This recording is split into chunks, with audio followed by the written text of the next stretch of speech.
Good morning sa lahat. Good morning. Ako si Lieutenant JC Carpon, retired Marine.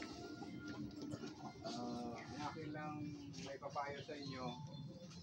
Kung sino man sa inyo ngayon ang gumagamit ng illegal na drugs, tanggapin naman namin kayo. Sa isang kondisyon, dapat magbago na kayo. Nakuha niya? Kasi bigyan natin ng pagkakataon yung isang taong nalulong dati na pwede namang magbago. Kung ang guardians ang makapagbago sa inyong ugali, much better. Diba? So, karangalan namin yon bilang guardians. Kung dati, binubugbog mo asawa mo, ngayon, pumasok ka sa guardians, na-disiplina ka ng kaunti, hindi mo na siya binugbog, pinapasarapan mo na lang siya. Matagal na. So, much better din yun. Maganda din yun. Diba?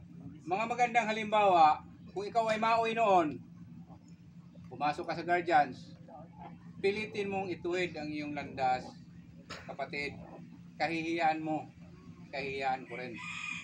Kaya dapat yun lagi ang tandaan natin. Once na ikaw ay guardians, iwasan mong mapahiya ang pangalan ng guardians.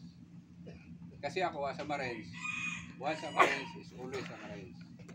Kahit saan na ako makasalubong ng mga retired Marines, ginagalang ko sila dahil yun ang aming tradisyon. So dito naman sa guardians, ganun din ang aming tradisyon.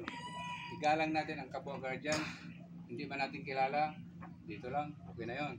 At least nagbigay ka ng galang kung hindi mo kilala ang ranggo. Ganun. Tapos sa inyong mga anak, mahalin ninyo inyong mga anak.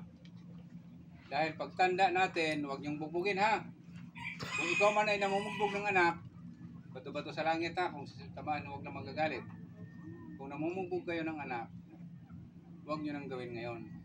Tandaan ninyo ito. Pag kayo ang tumanda, anak nyo magsubok sa inyo. Paano kayo susubuan ng anak ninyo kung ikaw ay basagulero? Di ba? So, mahalin natin sila. Yan lang naman ang aking may papayo sa inyo. Mahalin natin ang pamilya kasi sila rin ang mamamahal sa atin. Yan lang po. Maraming salamat. Maraming salamat po, Chairman. No? Ganun na maganda po, no? Karagdagan pong kalaman na yun pala, no? Kung binubugbog niyo yung asawa